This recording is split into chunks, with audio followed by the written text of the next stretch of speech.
Hello, this is Liz, friendly neighborhood reference librarian and cinephile, and these are my movie picks. It's November, meaning Halloween is over. Meaning it's time for Thanksgiving, food, family, everyone in your family gathered around one table. This can be a good thing, but it can also lead to strife. One person says one thing, one person lets loose a family secret, and the next thing you know, people are throwing wine like it's an episode of Real Housewives. So what can you do other than use your plate as a shield? You could talk about something weird you've seen. Take it from me. Your family may look at you strange, but at least it'll keep everyone's attention. So I'm gonna present to you some movies to break the tension, complete with some starter lines. How have I been? I saw a movie where a piano eats a girl. Yay, I get to talk about another one of my favorite movies. I love, love, love the movie Houseu. It's weird beyond any explanation. That's why it's a good one to bring up. You'll be telling your family what happens and they'll be so confused they might even opt to just watch the movie instead of argue over who overcooked the turkey. Well, I still have to try and describe this. The best way I can describe it is it's a delirious haunted house film.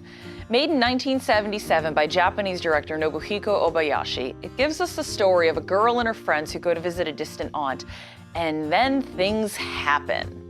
I showed it to a friend one time, and at one point he said, "Okay, I'm gonna stop being surprised when something weird happens." So watch this and keep track of your family's faces while you talk about it. I also think we're too connected to technology. Let me tell you about a movie where a guy pulls a VHS tape from his chest due to a TV broadcast.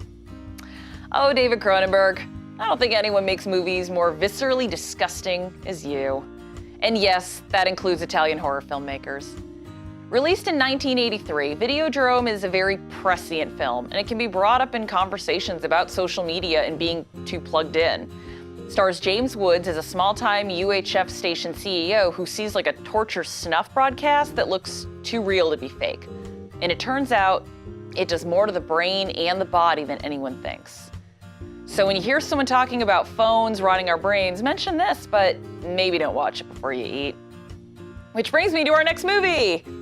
Guess what Peter Jackson made before Lord of the Rings? Bringing up Dead Alive is perfect if you have other nerds at the table. It steers the conversation towards fun, inoffensive trivia. Well, maybe not inoffensive in this case, because before Jackson won an Oscar, he got a start in splatterpunk movies and movies that are just plain wrong, like Meet the Feebles, which I don't think I can talk about Meet the Feebles on daytime TV. Dead Alive is a movie I actually almost included on my horror movie picks, but I don't really consider it horror. It's really more a slapstick comedy with zombies and a whole lot of gore. Jackson wants to gross you out, but he also wants you to have fun. And you can also tell Edgar Wright was inspired by this when he made Shaun of the Dead. Jackson is also really proud of his offbeat beginnings, so this really isn't even a diss or a gotcha, it's just a fun fact. Just a warning, this is by far the grossest movie on the list, so maybe talk about it once the meal is done. Yes, even after dessert. You'll know why when you see it. Ugh. So there's a movie where Tippi Hedren is attacked by animals, and no, it's not the birds. Roar is an infamous movie, not for what it's about, but for the production. It took 11 years to make and had live animals on the set, many of which were not trained. You can imagine how well this turned out. What's even more unbelievable is 1, this was still released and production wasn't shut down after the first mauling. 2, some maulings were captured on film and made it into the final feature. Actress Melanie Griffith was in this, her stepfather was the director, and her mom, Tippi Hedren, was the star. And she was actually mauled by a lion and had to have surgery. So, if you want harmless trivia, one of the most harmful productions ever made will provide you with a few aces up your sleeve. Did you know that Roger Ebert once wrote a movie?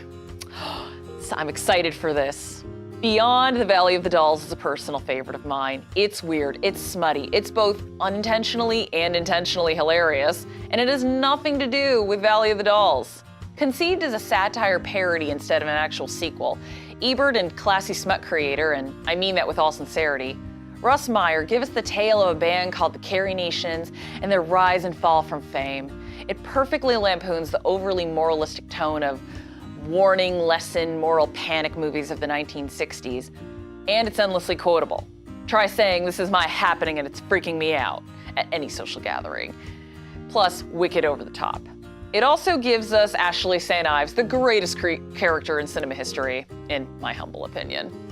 This movie can likely win you a bar bet, not just keep dinner peaceful, even if this movie is definitely not one to watch with the family. You know what makes for a good movie? Carnival Freaks! Cirque du Soleil has nothing on that. Todd Browning's Freaks may have ended his career.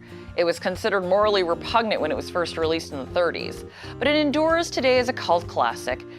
This is a moral tale of deception about a glamorous woman who wants to marry a wealthy circus-performing dwarf for his fortune.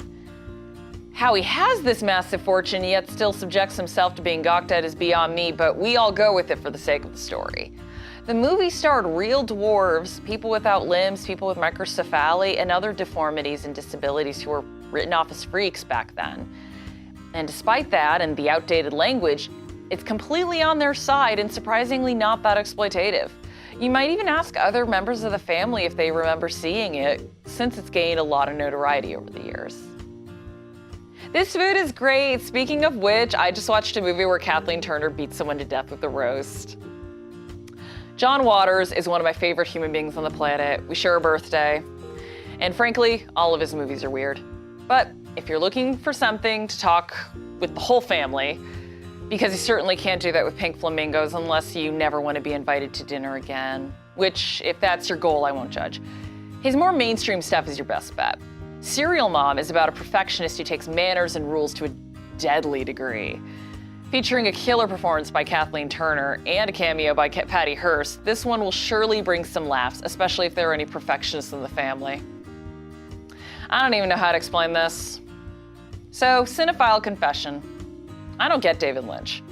I respect him, especially his refusal to explain his work, and I can even jive with some of his movies and shows, but I really don't get him. I tried watching Eraserhead in college, and my reaction was, what did I just watch? However, it will probably spark a lot of conversation. Why was it made in black and white if it was made in the 70s? Why is there a tiny lady in the radiator? What do you mean lizard baby? And guess what? You don't have to explain it. You don't have to get it. If David Lynch doesn't have to explain it, why should you? I hope you have enough time to watch at least one movie and keep it in your pocket for when disaster strikes. If not, hopefully you'll have some trivia from this. Regardless, talking about something kind of inoffensive and offbeat tends to diffuse tension, or at least kill some time before the turkey is ready. So I'll see you next time either here or at the Derry Public Library's information desk. Ask for Liz the Reference Librarian. Oh, and my shirt, Pizza Party Printing, if you're interested. See you next time.